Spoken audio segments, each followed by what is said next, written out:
like for us to few more minutes to allow for a maximum attendance. Kindly stick around and do not go away. We'll be right back.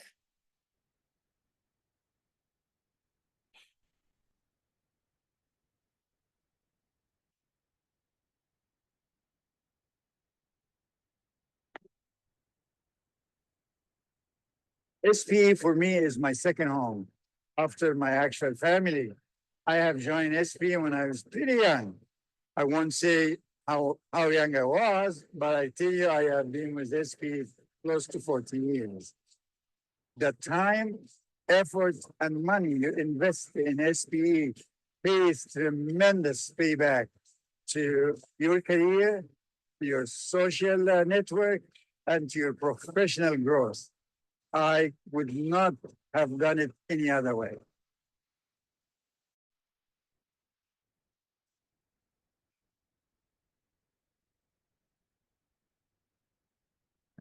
Okay, welcome back. Good afternoon once again, and thank you for your patience in staying with us. My name is Evelyn Akwa, and I'm pleased to welcome you to this very first in our series of career conversations. I am here as the key moderator for today's webinar and will be assisted by 3 other wonderful moderators as well. Okay. All right. We have a great panel for you this afternoon, and we are hoping that this is if this is your first contact with the SPE meeting, it definitely wouldn't be the last, as we guarantee you value for your time. In order to have a more interactive time, I would like for us to take a few minutes to observe our rules for the day. Okay, so the points to note are: 1, kindly mute your microphone. Use the raise hand icon if you have any questions and you'll be called to speak. All questions, contributions, and suggestions can also be made in the chat. And select one breakout room and participate fully. Do not jump from one breakout room to the other. The breakout session will be better explained by the host as I progress. Okay. So before we start, I would like us to have an icebreaker session. Kindly stay with me.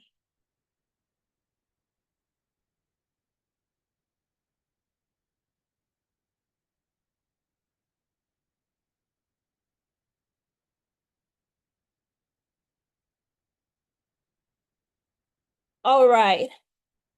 So with this icebreaker session, I'm going to ask just 3 questions, and whoever that gets it right, whoever that is the first to answer in the chat box will be our spotlight for the week. Okay, so question number 1, which year was SPE Ghana section founded? Which year was SPE section founded?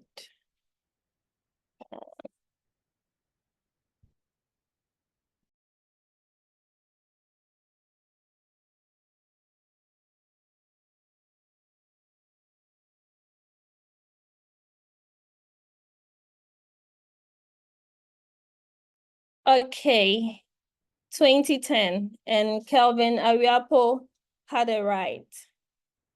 Question number 2, who is the SPE Young Professional Spotlight for November?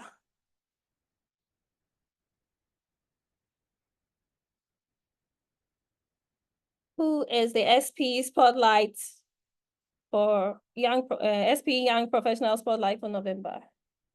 Okay, Samson Owari, you had it right. Stephen Foucault, kindly show some love. Can show some love by just reacting in the chat box. Okay, and last question is, mention any one subcommittee in SPE Ghana section apart from YP committee. Mention any one subcommittee in SPE Ghana section apart from YP committee. That's right. Edisha, we have diversity and inclusion. Okay. Special programs, communication and media, etc. All right, thank you very much for your participation. So Adisha and Lawrence Ohene, you got them right. Thank you. We shall move on, please.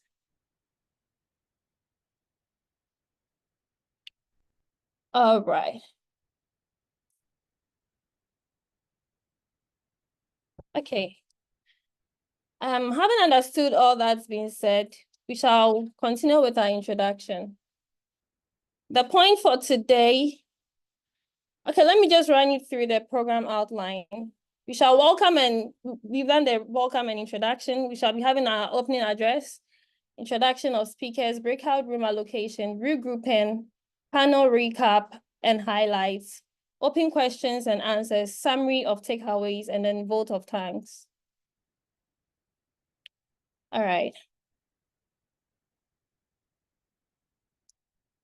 Having understood all that's been said, we shall continue with our introduction. The point for today is to give you a taste of the theme, navigating your career as a young professional. We really do appreciate our speakers for taking their valuable time of their busy schedule and our invitation. To our wonderful audience, thank you for your time. This program has been possible because of you. We will take the opening address for today's meeting from our SPE section chair, Engineer Derek Kluche. Engineer, you have the floor. Hey, can you guys hear me? Good afternoon, everyone. Good afternoon. Afternoon. Yeah. All right, thank you all for coming. As we've mentioned, thank you all to the speakers who have taken time out of their busy schedule to share their knowledge with us. This topic is really interesting, navigating your career. Some of us started off as some of the fresh people in the industry in Ghana here. We hope we had this opportunity to have some guidance, but we've made some mistakes along the way. We've clocked some successes along the way in all we've learned, and then we've gathered all this knowledge, and we want to share with the young professionals and the fresh students that are coming out. It's important that you pay attention. It's important that you ask the right questions. It's not going to be easy in your career, as we already know, but then with the right counsel and the right guidance, you can be able to navigate the tough terrain that you end up finding yourself in. The oil and gas is very tricky. So some of us have had the experience where it got to the point where you thought your career, you probably are in the wrong place in your career, but it was just a blip on the road, and we managed to go through it. And our seasoned speakers are here to share that knowledge with us, share that experience with us, and then we hope that it would help all of us. So as much as it can, depending on what your interest is in, break out into one of the breakout sessions, engage them. If you think you've got the knowledge that you've got, that you can switch to the other one, spend some time there and ask questions. Today is more of an interaction. It's not just us telling you and then you listening. There's more on interaction. Ask the questions, things that are bothering your mind, things that are getting you a bit confused. I know sometimes there's that topic of where people ask, oh, Mr. Derek, should I do my master's right after school before working, or should I work before doing my master's? Or the times where as engineers, you find yourself in a space where you have to switch totally away from engineering and do something business development or something finance, but with your background, it's kind of like a crossroads for some people, and it's difficult to go through that if you don't have the right guidance. And we want to use this opportunity to help each and every one of us in SPE. So please enjoy today. And again, ask questions. Some of the panelists we have, some of the speakers we have, you would never get the chance to see them anywhere. We've managed to pull them in here today. So we want you to make good use of them whilst they are here. And then at the end of the day, when we're all done, we would be happy to the point we've gotten to, and then we can use that as a stepping stone. And it won't be the end today. It will be a continuous process. So the YP, the career guidance committee and all that, they have the mentorship program and all that, and we will continue from there to guide you as you navigate your career in this industry. So please enjoy today. And then all the best to our speakers. Thank you very much once again for spending this afternoon with us. You could be doing a lot of things, but you chose to spend it with us. Thank you very much. Over to you, moderator. Thank you very much, Engineer and Section Chair. As he rightly said, you are at the right place today. There is so much to learn from today's section, so please stick with us till the end and you'll not regret it. All right. So I shall run you through the program lineup for the day. As I earlier said, the theme is navigating your career as a young professional. And at this, we have 4 various subtopics that will be accessed in 4 individual breakout rooms. Participants are encouraged to pick a topic that they resonate with. So I would mention the various rooms. There are 4. I'm going to mention the breakout rooms. Room number 1, we have building leadership, mentorship, and networking, finding your niche. Room 2, we have developing the right attitude, work ethics and goals. Room 3, overcoming challenges in the energy industry. Last but not least, room 4, we have excelling in a non-technical role or career. Under each room, we have 2 speakers and a moderator. I'll briefly introduce our speakers and moderators. So, room 1, which is building leadership, mentorship, and networking. We have our speakers being Phaedras Nyamolo, who is a business development manager of Halliburton. We also have Ohime J. Ando, project director of Steamfest Ghana, to be moderated by Ms. Kwashiga Antoinette Sichofe, of Vivo Energy. Room 2 is developing the right attitude with the speakers Pearl Dodu, who is a digital and process engineer of Slambaje. We also have Mr. Samuel Stephen Nilaye, a human resource manager of the Ghana National Gas Company, to be moderated by Master Charles Kwame Appiah, a graduate research assistant. Room 4, the speakers we have Ama Osei Sapong, an exploration team lead of ENI Ghana. We have Mr. Eugene Lankwe Mills, a production superintendent of Talo Oil, and to be moderated by Master Richard Jemfi Andor, who is a staff of the Quantum Terminals Limited. Last but not least, we have room 4 with the speakers Pauline Anaman, an associate of AB and David Africa. We have Mr. Kwamina Baka Kwanza, a commercial analyst of the West African Gas Pipeline Company, and to be moderated by me, myself, in a person of Evelyn Aqua, a staff of the Ghana National Gas Company. At the end of the breakout sessions, we'll have the opportunity to recap what we have learned to help us all have a feel of what each subgrouping was about. Without wasting any more time, I would kindly invite the host to come and give us an overview of the breakout section and how we should go about it. Thank you.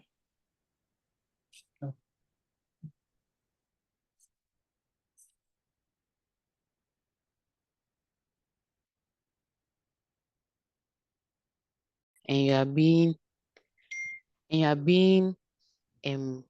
you are growing as you are with your mentor.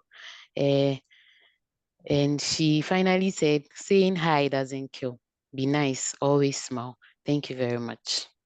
Thank you, Ms. Sichofe. Okay, so our second room, developing the right attitude. Can we have your submission? So from my breakout room, what we learned. So from what we learned there, accountability is a great strategy to meet your career. If you want to be successful in your career objective, you have to be accountable to yourself. Every goal that you set, you have to make sure that you are meeting that goal on time, and also try to also meet deadlines. And Okay. Hello. yeah, yes, please. Yeah, Charles, are you done? One more, Okay, left one sure. more. Yeah. Okay, sure. So one thing that stood out, the more you teach, the more you know. As you are teaching other people, they also learn. So I think that one can also help us in our career. Thank you very Oh, much. thank you. Thank you very much too. Overcoming challenges, room 3.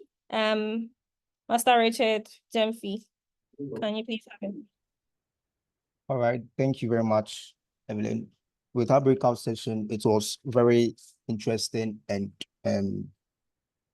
involving, as the speakers were very on point with everything that they said. So one of the few highlights that I actually wrote was that we should try and bridge the skill gap that we have in the workplace. If you want to take up any senior position and you know you require maybe a particular experience or certification, should try and bridge that skill gap. And also in the industry too, we should leverage on the essence of networking and also have a mentor as well. We should also try and develop integrity at the workplace as well. More so we should set our personal goals to overcome challenges. We should set our personal goals and actually design a roadmap in achieving those goals. And lastly, we should try and seek opportunities to actually learn. We shouldn't be there and be looking out for opportunities or people calling us to come and learn, but we should be hungry to learn and seek these opportunities because the industry is very big and everyone can fit anywhere. So we should seek the opportunities and also try to develop ourselves as well. Thank you very much. Thank you. I took the last one which was excelling in a non-technical role or career. We learned that to be successful in a non-technical role, we need to establish a career growth strategy. Also, we need to work together or be collaborative with the technical section just so we bridge the gap and also learn more on a day-to-day basis. And you also need to define what drives you in order to know which non-technical role to take. You need to know your passion. You need to also know the trends. You need to also know the trends because they change with time. So you need to know what is moving at a time. So I've talked about, so you have to also know your passion and understand the trends and marry the two. And also I learned that the mentorship is great, but as to how to know who is a great mentor is very important. Sometimes you don't just want to appear as being a nuisance to somebody you wish that could mentor you, but you have to also build yourself so that when you go to a person can see the qualities in you and know which side to mentor if need be. Yeah, I think that there was a lot that was said, but these were the few points that I noted, and it was so insightful with these two speakers. Yeah. Thank you. At this juncture, I'll open the floor for questions. We have the Q&A section now. Just in case you heard something from other subgroups that you feel you need more insight on, I think we could just quickly touch on it. If there's any like that, you could leave your comments or your question in the chat box. We take it from there.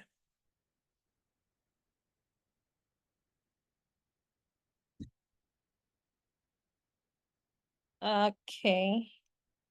So since there is no question, should I ask someone?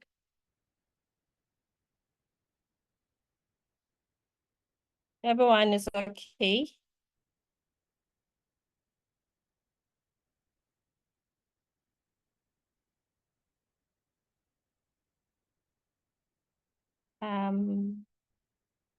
Please, are you all there? Yes, we Yeah, are. we are. Yes, please. John's hand is up. Okay, John John, Kingston. please take the floor. Hi everyone, good afternoon. Good Afternoon. afternoon. Yeah, I would like to comment on this. I happen to join the Building Leadership Mentorship Network in Find Your Niche, and I was glad when Ohima touched on developing emotional intelligence. That has to do with being a leader. But I want to also say that, you see, this thing is very critical. When you happen to be in a working space with different group of people, with different background, with different character, behavior, you need to do well to develop emotional intelligence. And I really like the way she addressed it. So I'm just trying to just share whilst some of us move to different breakout sessions to this point that we need to make sure that we are working with different people. But at the end of the day, the corporation or the company that we are working with, we have our vision and mission or objectives that we need to catch up with. Your reaction or your communication with someone shouldn't end up jeopardizing the whole thing. But then you should learn to accommodate. You should learn to be generous. You should learn to try to understand why this person is like this. Don't take things personal. At the end of the day, it's going to destroy teamwork and it will jeopardize the whole thing. So I would like to talk about that. And thank you, Ohima, for touching on. Don't take things personal. Try and be a team player and all. Okay, we'll take another comment from Nana Kojo-Yanka, and I'll finish off with Asaga. Okay, thank you once again, and good afternoon again to the larger group. I don't know, but since I went through I joined in the breakout session with I think the sub-theme, excelling in a non-technical role and career. Somehow, I don't know, because I'm technical, I don't know if there was a bias. Looks like we are only trying to excel in the non-technical role. I don't know if it is but I maybe going forward, I would like to see us excelling as young professionals where we touch on both sides. My comment. And then I have a question. And this is, I know navigating your career as a young professional in the energy industry is not devoid of corporate politics. It really isn't devoid of corporate politics. Sometimes you can build yourself as much as you can to the best of your abilities. Mentors have helped you in, and you still don't find the opportunities because opportunities are reserved for close associates of people and corporate politics. So can anybody, and maybe it's a discussion, so anybody help me understand how, young professionals can navigate through corporate political environments? I'm not talking politics, national politics, but even the corporate politics, where somebody doesn't like you and just, how do we go about that? Okay, please, I'll I'll take hold this. on to that question for now. No, let me take this and then we'll continue. Okay, sure. That's a very good question, John and Mr. John Nana. That's a very good question, and it's interesting that you asked it in this forum, and it's good we touch on it. We've taken your other point as well on the bit on the non-technical skills. We'll look at that, but for the office politics, please don't play it. That's the first answer. When you are young in your career, you're starting up, don't play the office politics. There's that bit where once you get in, there's a dynamic where people want to get favored, people want to, we call it in the industry, we call it kiss ass or leg boots, to try and get to a certain level in your career you will be exposed when you get to the place where you are running the job yourself. You will totally be exposed. Don't play it at a young stage. Don't play it. It's difficult to navigate it. Sometimes you'll be caught in the crossroads of it. There's a saying that when two elephants fight, it is the grass that suffers. At the early stage of your career, you are going to be the grass. You're going to suffer for people, your two bosses not liking each other, and maybe you are good and your boss doesn't want you to talk to the other guy, and the other guy is also helping. Like, there's a whole dynamics to it. So what I advise the people I mentor and the young people I talk to when it comes to office politics where you are young is, when your boss is around, pretend to align with him. When your boss is gone, you need to understand that the job you are in, you're going to learn from everybody. And at the early stages of your career, every teaching you get from everybody is important. I joined all the breakout sessions and I was dropping in and out of each and every one of them. And there was a point that was made in one of the sessions where it talked about the fact that the CEO, the young engineer, the senior engineer, the cleaner, the security guy, you have to be nice to everybody. The technician, you have to be nice to everybody. In my career, when I started off, we were the first batch in Ghana. We had a lot of expats. Most of them found it difficult to train us because obviously you were going to take their jobs. So it was a bit difficult to navigate that side of the business. I was trained by a technician. The guy was in the workshop. He used to see how we used to work. Uncle Festus called me one day and said, Derek, I like you. I've seen that you really are eager to learn. I'm going to teach you the job. And the advice he gave me, and I'm giving you all, he said, don't get involved in the politics of what is going on now in the office. Keep your head down and learn. So keep your head down, learn as much as you can. You would get to the point where people are going to start, like not people, you're going to start growing up. When you get to our level where you have no choice but to play the politics in the office, you still will choose not to play it, but you need to be tactical. When you get to that stage of your career, you know how to do it. So don't force it.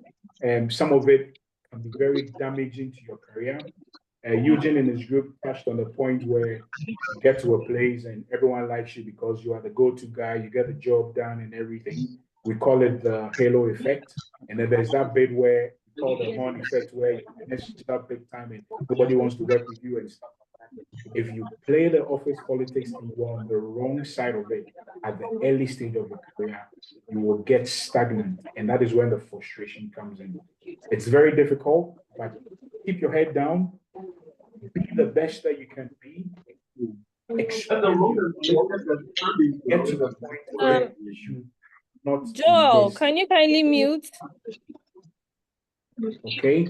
Right, please go Be ahead. so good at what you do that you cannot be missed. And that is the point where the office politics, you become immune to it. If you don't get good at what you do and you play it and you get to the place where now you have the joy from stepping on top of people and fighting people and all that, when you get to that role or that leadership role, you will be exposed. And the fall at that level is so bad that you cannot recover from it if you're not careful. So to answer to, I know Nana was expecting that answer. Don't play it. Keep your head down. Learn. Let them play it. If someone tells you, don't talk to this person in the office, tell them, I love you, boss. You're my boss. I understand where you're coming from, but it's difficult to get involved at this stage of my career with someone who might teach me. So if it won't be a problem, can I still talk to them about stuff that I can learn from, but not get involved with stuff that you and the person are engaged in, and then we'll keep it at that level. And sometimes you are not careful, they'll tell you, oh, when you go and talk to them, whatever they say, come and tell me. Listen, be very smart. Keep your head down. Just concentrate on developing yourself. And when you become so good, you become so, like, it becomes impossible to ignore you. And that's how you grow. So please, to answer that question, don't play it at the early stage of your career. Don't get involved. Okay? Thank you, section chair. Keep your head down and learn. Okay, I'll take a question from the chat box. I'll read just one question from here. I'm saying, as an engineer, how do I transition into becoming a non-technical role?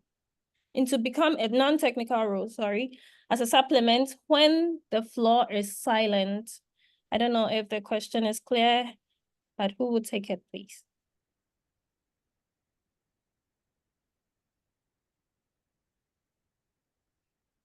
To the speakers or anyone.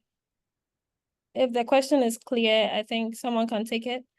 And I'll take one last question from the audience. I think I saw a hand up earlier, or it's okay.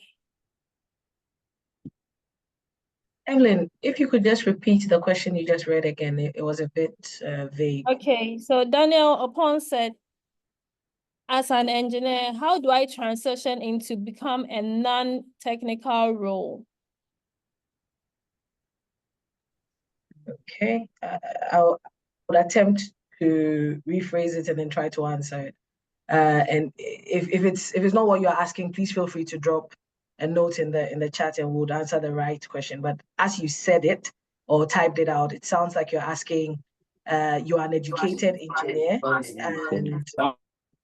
and you're trying to move into a support function or a support role, a supporting role, which is not necessarily engineering focused in the oil and gas space or in the energy sector. If that's what you're asking, all I'll say, or all I think I can add or chip in is, one, know why you're doing it. If it's for the money, great. If it's so that you get experience in there, that's also great. If it's because you found that, okay, the engineering aspect doesn't resonate with you as much, that's also great. But know why you're doing it so that you don't get in there and get frustrated as well. Secondly, whatever you, okay, Evelyn, I'll just make it two. Secondly, whatever you touch, please make sure you're doing well at it and you're excelling at it. Don't just touch it with feeble hands, but put in a lot of effort. Ask so that they give you the opportunity to do it. And when you are given the opportunity, make sure you excel. Learn, develop, perform, excel. All right, thanks, Evelyn. Thank you, Pedras. I'll close off the Q&A Okay, I have last two, just from Asaga and then Kelvin, then I close. And please, speakers, you have a minute each to give a closing remark before we sign out. So Asaga. Ouch. Okay, so I have two questions on industry knowledge and skills and growth. You kindly So keep my it first- brief for us because you are behind time. Thank you. Okay, then let me take skills and growth. What tools or certifications have you found to be the most beneficial in your career? I want to ask Pauline.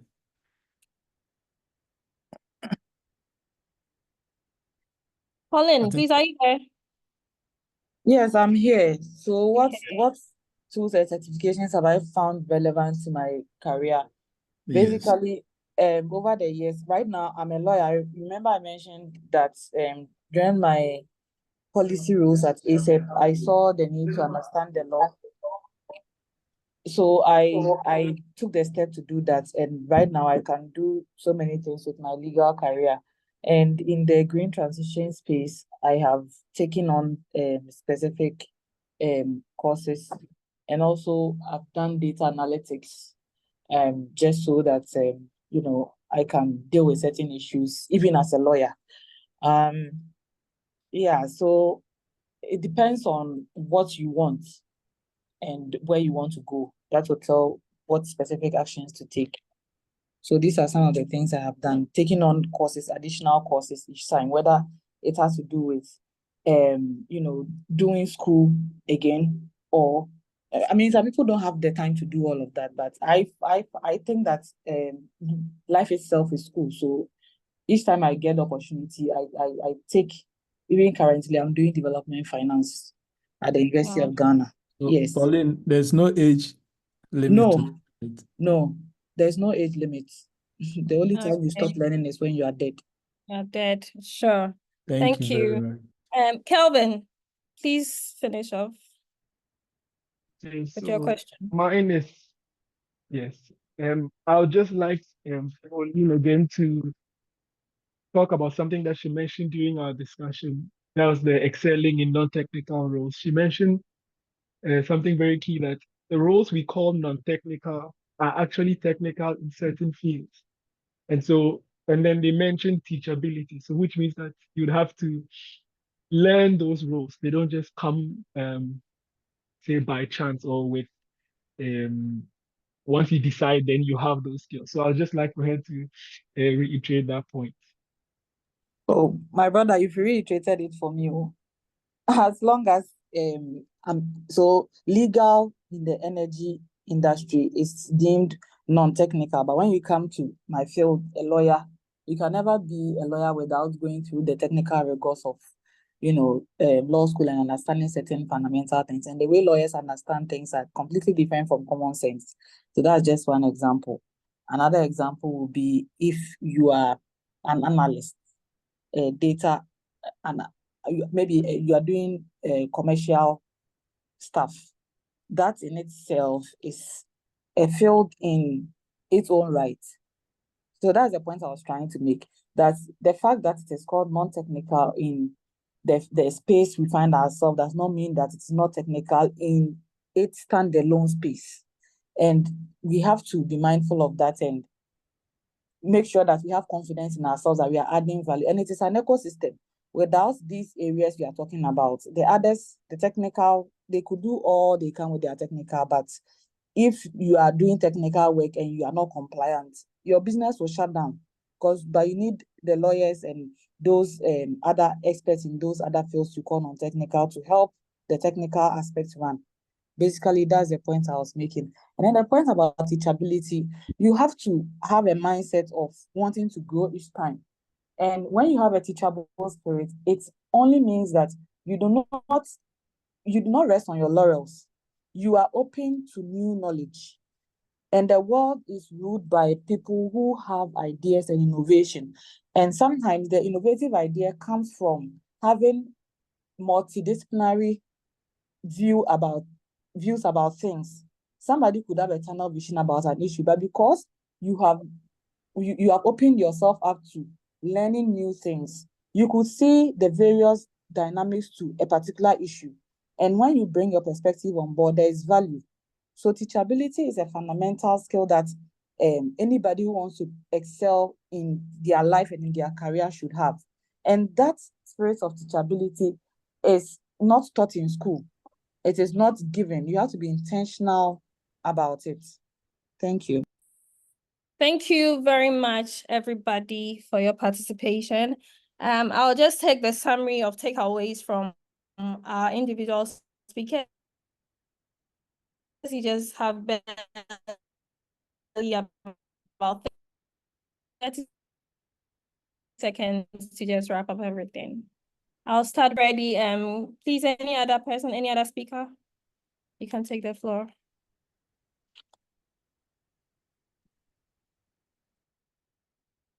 Hi, this is Pauline. I guess the only thing I would add is that we should all aim to build competence and provide value. It's one of the important ways to become relevant in our careers and grow. Build competence, provide value. Thank you. Thank you. Please, I'll call on Pearl Dodu.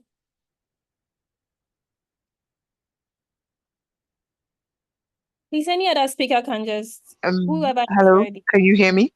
Yeah, I can.